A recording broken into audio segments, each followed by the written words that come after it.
Service innovation seems to me to be a topic that tends to get overlooked quite a bit. So I did some research and came across these statistics around innovation.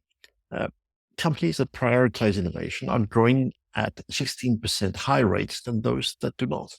The majority of CEOs, about 94%, consider business innovation as one of their top three business strategy priorities.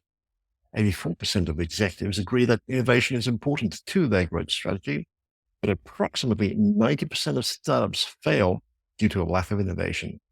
So I'm curious, given all of that, why aren't people more on board with this idea of service innovation, and what can be done about it to ensure that it fuels revenue growth? I'd love to explore that in a bit, that we'll do that with our guest, Shaun McAndrew. Now, Shaun, I believe you're a Navy veteran, the VP of Business Development for the Service Design Group and a keynote speaker. You've developed your leadership skills as a helicopter pilot and commanding officer in the US Navy before diving headfirst into conveying stories that build business relationships and create personal transformations. You've served in numerous leadership capacities during your time in the Navy. You've commanded a helicopter squadron that was recognized as the most effective production squadron in the Navy. And you spent the final 6 years of your time in the Navy in higher education, developing leadership skills in thousands of future officers. I'm curious, Shaun, that's quite a transition going from the Navy through to business development. Was there a particular trigger, an incident or event that led to the change of scene, so to speak? I will say all good stories start with golf. I was working with a company to help me transition between the Navy and the corporate world. And one of the owners was on the golf course and met one of the managing partners of the firm, the Service Design Group. And so, of course, got to talking and ended up in a situation where we started an internship with them because they were looking to build out their business development arm at the time. And when I started working with the team, it was one where this is interesting. I agree with their point of view. Like, and it's fascinating. It's a challenge. And I liked working with them. So it got to be the time towards the end of the internships. And I was like, I either have to write a resume or I have to pitch them on a business idea. And so I pitched them on a business idea, and that's now almost 3 years later. So again, all good stories start with golf. That's quite the story. I'm also curious, what would you say would be your personal area of strength? I'll say my superpower is learning Okay. because, again, how can I go from being a helicopter pilot to a Mhm. service innovation advocate in such a short period of time? Absolutely. And in that area of strength, what would you say is something that businesses don't know but should? Oh, heavens, what do businesses don't know? I loved your introduction on innovation, and I completely believe the statistics. Innovation doesn't happen. Innovation has to be cultivated, and there are processes that can help them. And I think too many business leaders, and it's not just CEOs, but as they go down the chain, they think innovation will just happen if they say that, and they're going to put their most capable person that they view on it, Mm. and then nothing happens. Because the innovation, it takes time. It normally takes more than one person, and it takes support of leadership to make it safe to try and fail or try and learn. And that's, I'll say, scary for business leaders is the try and learn because everybody's looking for the next quarter, for the next stakeholder milestone. And innovation doesn't always follow the most linear process, especially when you don't have a process to put it in on a Mm. linear time frame. Certainly. I can completely identify with that. Would you say that even though innovation is considered to be something the top priority, it really boils down to the culture within the organization. Yeah, because you've talked about creating a safe space, but you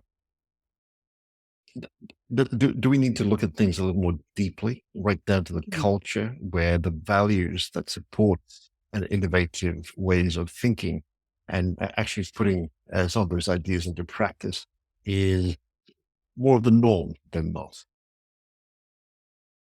Wow. I'll say it, if you want a culture of innovation where it's safe to prototype, iterate, learn, redo, that is a whole culture. And to create an organization that can do that, it is a culture. But where does culture really start from?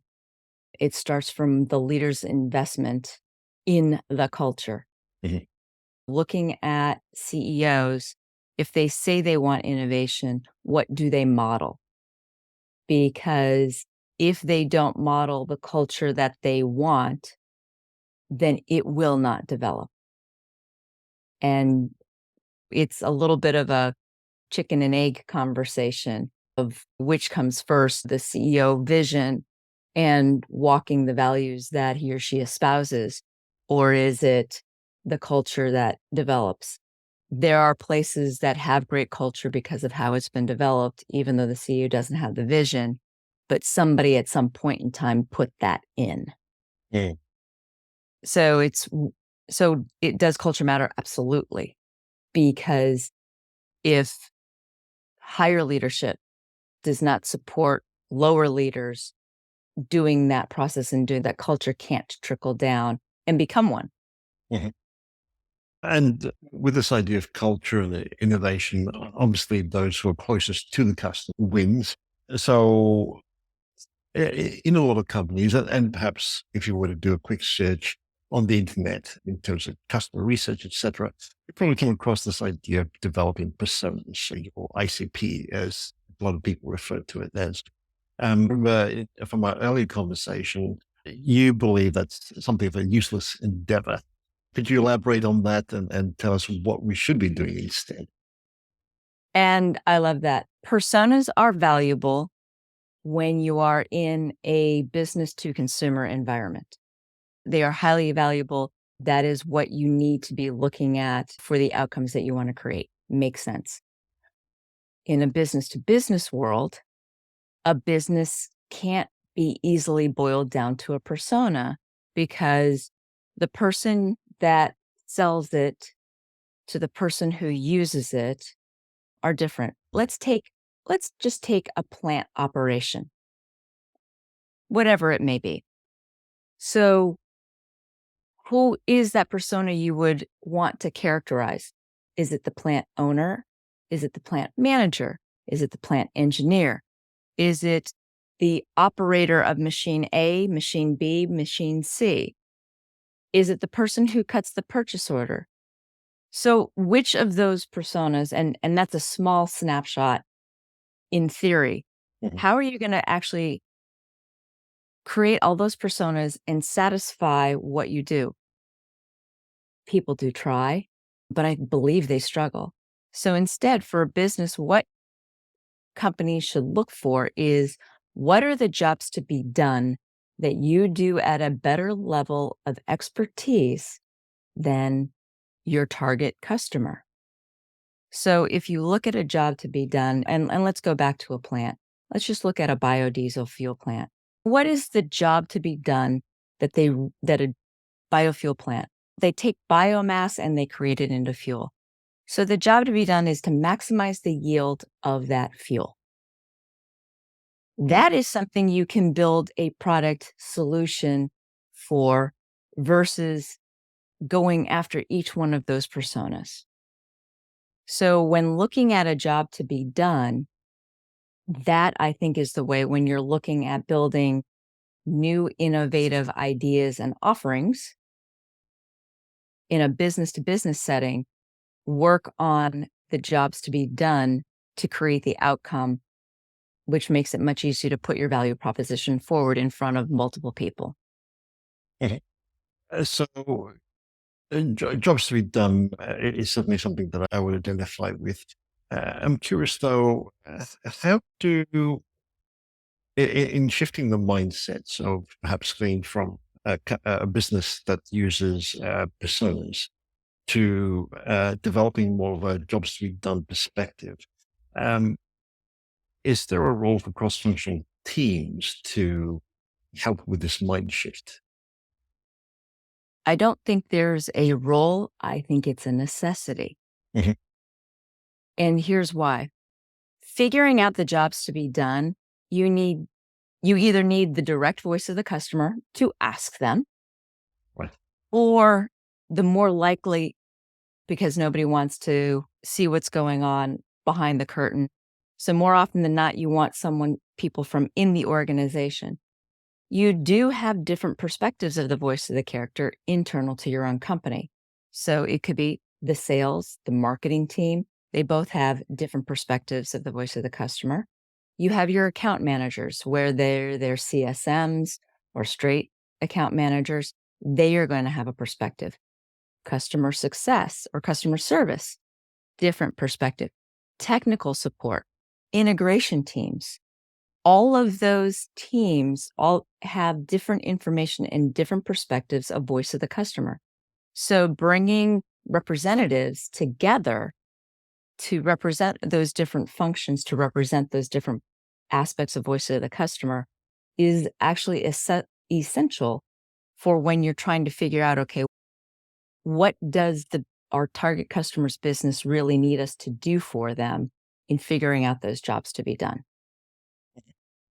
So when you say voice of the customer, is it uh, just taking a pure jobs to be done approach, unpacking how they think through the solution and the buyer's journey, so to speak, or is there more to this voice of the customer? If so, could you elaborate on that? The reason you have the voice of the customer is because you're looking to have whatever you offer be customer centric. So most companies are actually product centric. They use a product development process, which really looks at, okay, what are the features we can do and we can deliver, and how much can we stuff in to offer to our customers? The voice of the customer is supposed to be part of that process, but I've seen too often that it just isn't. So the voice of the customer in creating this kind of innovation, a jobs to be done innovation, before you build anything or before you make that new offer, even if you have that new product or new technology ready, there's likely something else that needs to happen for you or for the business you would like to have as a customer that you have to do to make it work for them. Mhm. And this is where that voice of the customer is so critical, because if you don't have empathy to go in their shoes and see it from their perspective of how easy or how challenging is it to use that amazing technology and product that you have that you know will make their life easier, but they're looking at it going, "Oh my gosh, it's gonna take me forever to actually use this and make this valuable." That's where you end up overcoming the objections, is listening to that voice of the customer that you're hearing from your internal team, Mhm. because they have that understanding. Why is it hard? I think maybe that's a great question. Is innovation tends to get siloed. It tends to be delegated to a business function. Too often I've seen a company, okay, product gets developed. Hey, services, then it's thrown over the wall to services and say, make this happen, do the integration Mhm. service, do the onboarding services. And 6 months later, after they understand the product, after 6 months after launch, the services then may exist for a customer to actually start to use it. And then you've created this bespoke offer for this one customer, which is not necessarily repeatable to customer B, C, and D. And so companies end up with this patchwork quilt and ad hoc services that they're trying to manage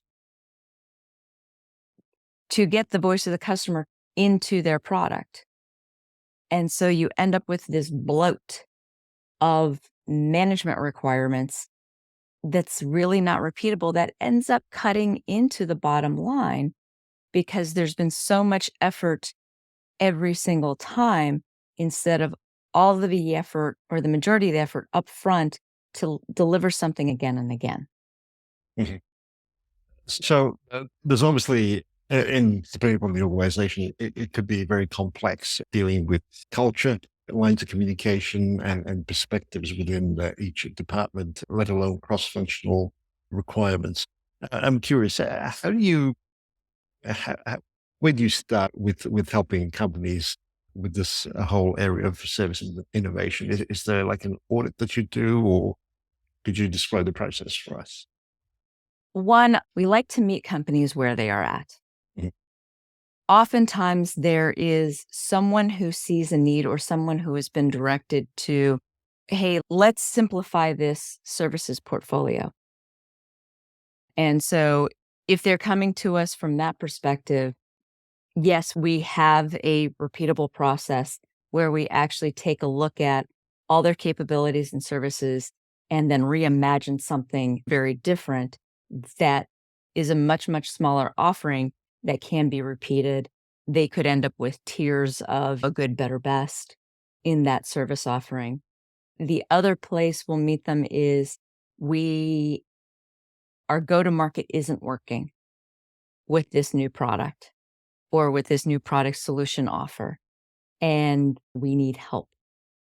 So we are able to actually help those companies, again, look at things differently.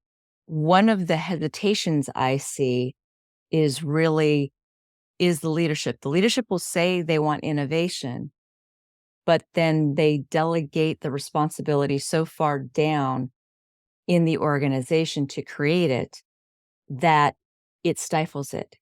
So instead of a product or a P&L owner actually owning the process to create the innovation, it gets delegated 2 or 3 or lower levels below them.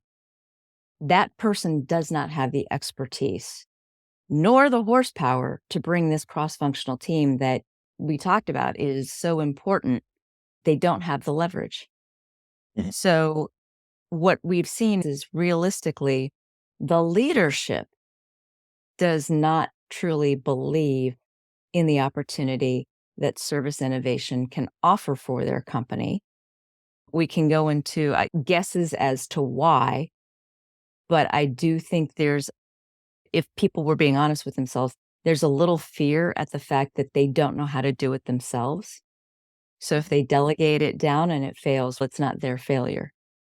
And so we actually have a workshop that we take business leaders and or teams through an experiential evolution where we walk them through why services or experience innovation is actually important and there is a business case to go in that direction and get them to a decision that the leadership can actually decide we are going to support this and we are going to go down this direction, knowing what it actually looks like ahead of time instead of saying, go do this awesome innovation thing because that's going to get us growth. Because I think that 10-second soundbite of innovation is going to get us growth is factual. Your numbers prove it.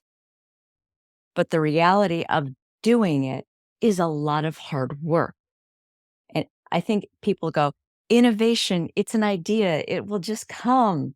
It'll just burble up from the bottom and make us great instead of wanting to put the work into making innovation a reality. Certainly. The workshop and the experiential aspect to it sounds interesting. I was wondering, could you give us an example or just to help us wrap our minds around what an experience would look like in a workshop setting? Sure. What we do is we take companies and we have set case studies Mhm. and they have a workbook in front of them. And we take them through a case study and have them imagine themselves inside the case study. so that they actually take a look at what's important to them. What are their ideas themselves? And the ideas are neither right nor wrong, they are Mhm. their own. But then as we evolve and try and open their mind to the possibilities, we get them to actually evaluate and assess different things that are going on in their business from their own point of view and what is personally interesting or boring. And then, second, what is the actual business opportunity that idea offers? So we want to get, and that's why it's experiential, because you get your personal feelings involved as well as your business hat on, because you're a person Mm. and you have both sides. And that is something that we realize we're working with people. We all do have emotions. We all do have feelings. We may not want to admit it. I get Mhm. that. But they do come into a play of what we do on a day to day basis. And we help people recognize, hey, there's something that's a really great business opportunity, but you're bored by it. There's absolutely no way you're really going to Mhm. do it. And so that's what I would say is the experiential part of what we do and what an experiential workshop means for us. So if I understand this correctly, you're almost helping people within the organization identify potential ideas and create a case study around that. That's very pertinent to their own setting and set of circumstances. It does. A lot of times towards the end, we do a guided discussion on what they have discovered themselves. And because we have them share what their opportunities are inside that space, you start to see different alignments come Mm. out. And you start to see business teams and executives coalesce around an idea or ideas that actually make sense for the business. It gets this idea of innovation one layer down from just saying innovation leads to growth to actually having viable business opportunity ideas that are viable for growth with the start of, "Ooh, okay, now what do we do next?" And again, that's a huge step from, "Hey, innovation leads to growth," to, "Okay, which innovation ideas are we going to work on that makes sense for us and we see the business opportunity for this innovation?" Certainly. Uh, I'm curious though, that sounds like a good place to start and to have these discussions across teams and in management and leadership levels as well.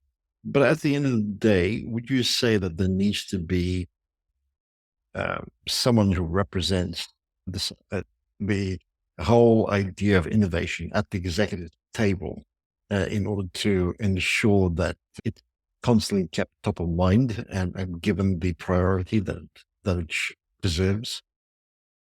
I will say any innovation needs a sponsor. Right. And what you're talking about is that real sponsorship. Mhm. So what I found is that somebody on a lower level team is the one who actually sees the business opportunity and they don't have supportive leadership. And it's one of the reasons why we actually created the workshop. So that person who actually sees the opportunity can bring it up to the executive level. And the workshop is meant to create those advocates, those sponsors for the ideas. Because you're right, without that kind of support and sponsorship and advocacy, innovation will struggle without it. Mhm. We talked a little bit about fear within organizations as well. And I'm curious, as part of the workshop or perhaps something that you do later on in the process, do we address this idea of fear? Because quite often, perhaps at an executive level, there is fear to take on things that are untested, unproven, a bit of a gray area because it could badly impact on them and their credibility should things go pear shaped. So I'm curious, how do you address this idea of fear, and are there perhaps some frameworks that we could put around risk, is the word that I was looking for, this idea of risk, in order to play within safe margins?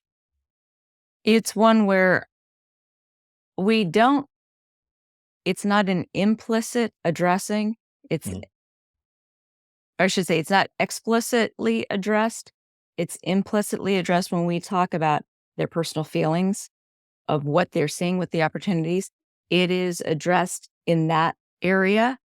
It's also when we talk about, like you did in the introduction, the trends that businesses are moving. That's also where are you? And the idea is, where is your company to baseline? Are you on trend? Are you ahead of trend? Are you behind trend? Mhm. More often than not, people will find themselves behind trend. The idea is not to call out, you're afraid to do this, because that would be counterproductive. The idea is to make the fear that we know that people have, Mhm. this should say that they are not alone in it. There are companies that are successful, so they don't have to be trailblazers.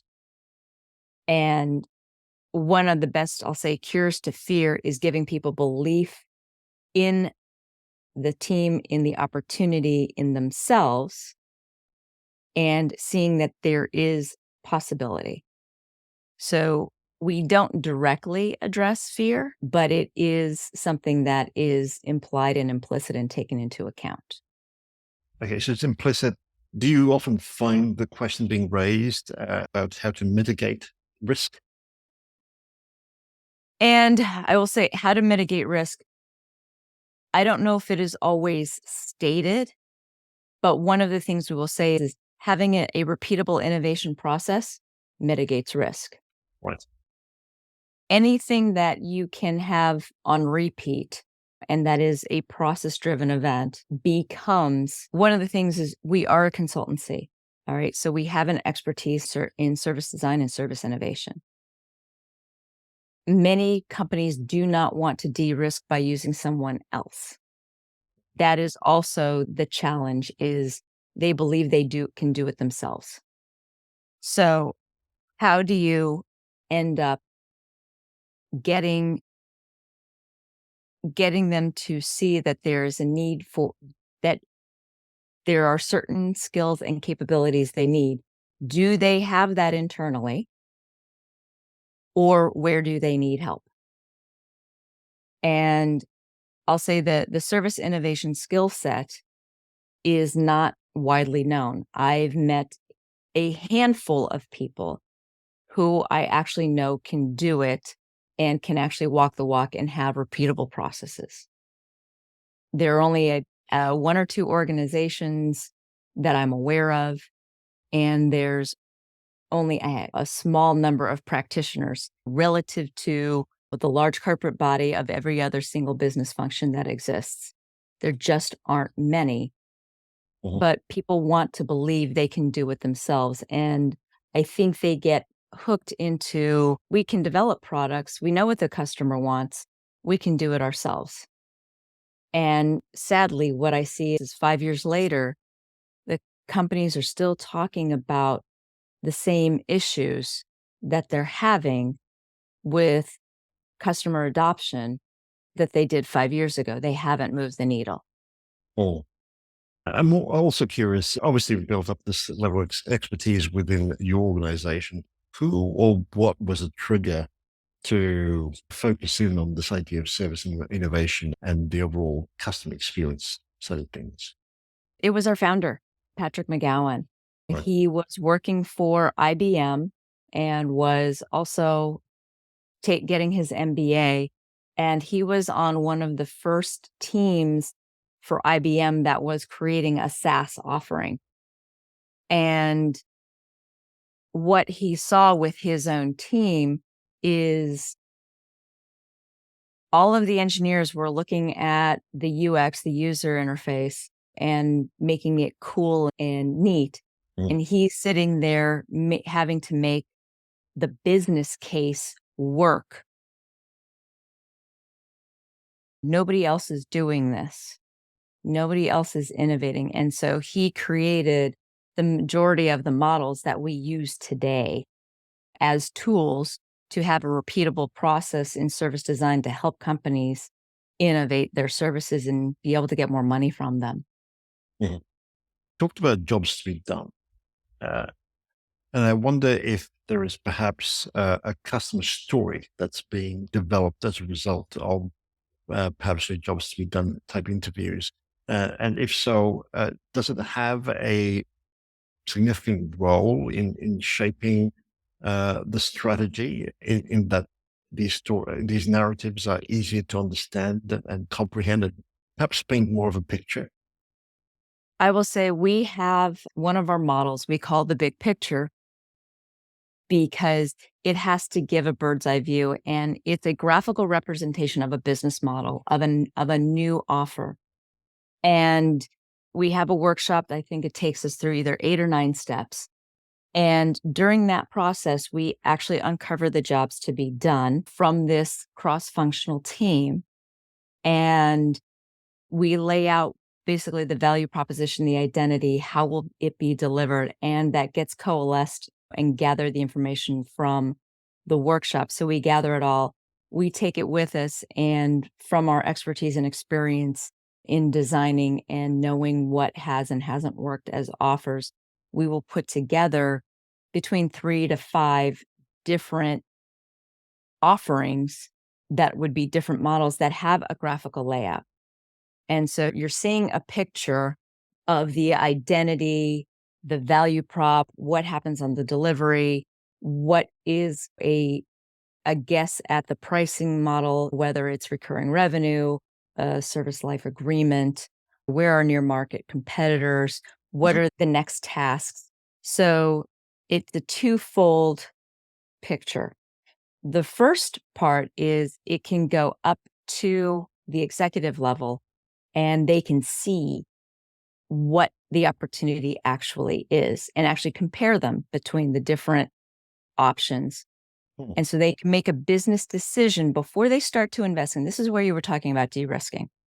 So before they start to invest a lot of money going down a certain path, they can actually see what's going to be offered. And the jobs to be done is one of the things that is put on that graphic so they can see why it's being laid out the way it is. So before you start building anything, the leadership can go, okay, this is a business decision on a yes or a no. Which one are we going to do? The second function is it's now the roadmap of what has to be done and what has to be implemented. So that's where it's a twofold mechanism so that you can de-risk what you are going to do and leadership can continue to make decisions on it as you evolve. That is the way we help our clients de-risk the decisions and the innovation as it goes through. I would imagine, though, that there's a fair bit of storytelling that occurs as a result of the things that you cover, both in the workshop as well as your additional processes. Um, and given that you're in business development, I'm curious, how have you seen storytelling influence the way businesses communicate their value and connect with customers, especially in a B2B context? And I'll say the job to be done is what is truly that end result that you want the customer to have. Mhm. And the whole value prop becomes the identity of the offer. So storytelling is it is essential because it's the identity of the offer.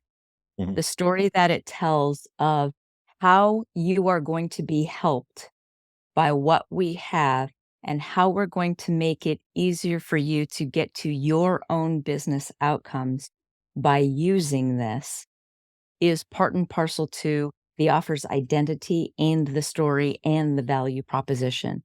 They are all truly interwoven around creating this outcome that's better for the customer overall. Mhm. And it helps explain to the customer why this will work for them. And so they all go hand in hand. Like the story is the value prop is the story. And if not, and if it can't be put into story, the jobs to be done is the problem of the story. The offer is the journey to get to the outcome of this is now easy and you're getting your business outcome. And that's the short little arc of the value proposition of the story that your customers should be able to see. And it should be easy for them to see what and why you're offering the solution and how it makes their business better. So I'm curious, what formats does this take? Is it just a text, or is it just an oral type thing that you do? I'll say the big picture that we have, it's a graphical representation. So there's text and then the delivery of what has to be done in the it's I'll say it's like a comic strip, but it's not meant to be funny in comic strip way, but Of a it's the storyboard? actual it is a storyboard. Right. And so it shows basically the desired customer experience that the business has to build that they want their customers to go through Mhm. and all the different touch points and the steps. So there is a storyboard that is visual on the business model that we create for them so that people can see in more than just words what is actually there. Mhm. Sounds And a very interesting. This is obviously got many layers to it, but once you've completed the workshop and you've got a bit of a roadmap, what direction do we proceed in? If sure. somebody were to go through it? And what we will say is you have a decision to make yet again. What and this is where you can continue to implement and go out on your own and implement the business model yourself. Or we have what's called a living lab, where we have a process and platform that we help take you step by step. Okay, what are the things to be implemented? And we help you create your actual milestones and what you want to accomplish when. What are all the Mm. things that need to be done for you to actually create the offer that you say? Because more often than not, there's work that still has to be done. The solution does not yet actually exist. Parts of it do in the company, but not everything. And so, how do you get everything and put it in place? And then, okay, who are you going to test it with? Everybody has a favorite customer. Everybody has. And so, how do you make it enticing for the first 1 to 3 customers to work with you as you evolve the offer? And how do you make it in their interest to be that early adopter? And so you do that iteration, you bring back that information, you massage it, and then you find the next 5 to 10 customers. Okay. And what do you learn with them? All right, great. Bring that back. And then usually by the third iteration, you're now at commercial launch Mm. and you are ready to go. And that iterative process of testing with customers, I'll say, can be very scary for businesses if they've never done that. There are a lot of cultures out there that you don't release a product until it's perfect, Mm. until it's ready to Yeah. go. So so that is a culture shift for companies, sometimes ones they can't get over. But the whole idea of a living lab is getting that offer living. Mhm. But it's a lab, it's a tested model so that you are not going to market with your full commercialization. The other reality is many companies are global.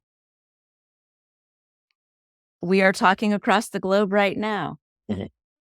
What works in one region may or may not work in another. So as you expand across the globe, you need to be sensitive to the regional realities of businesses in that area. So you may have to modify or adapt the offer to fit that region and the realities that exist in that region.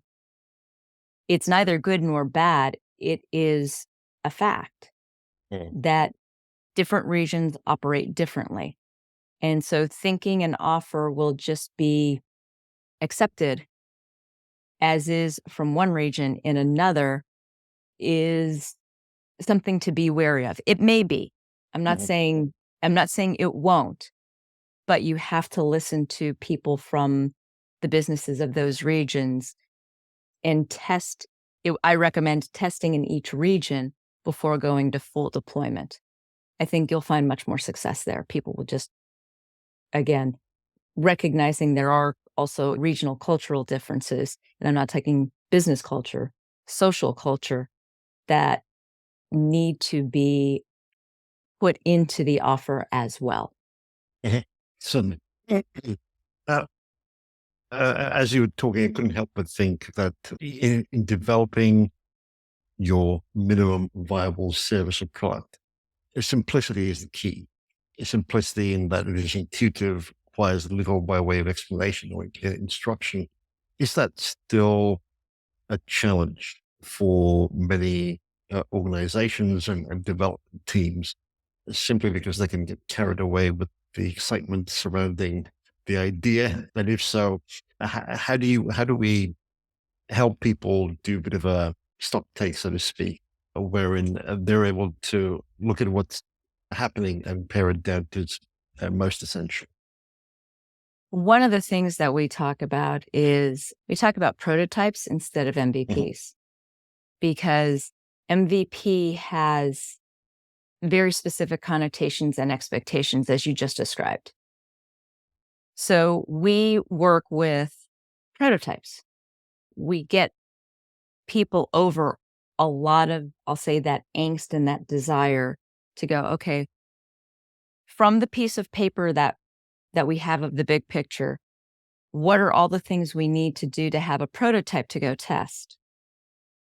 And by having that phraseology, it overcomes the desire to put everything in the MVP and over feature it because you already have the business model.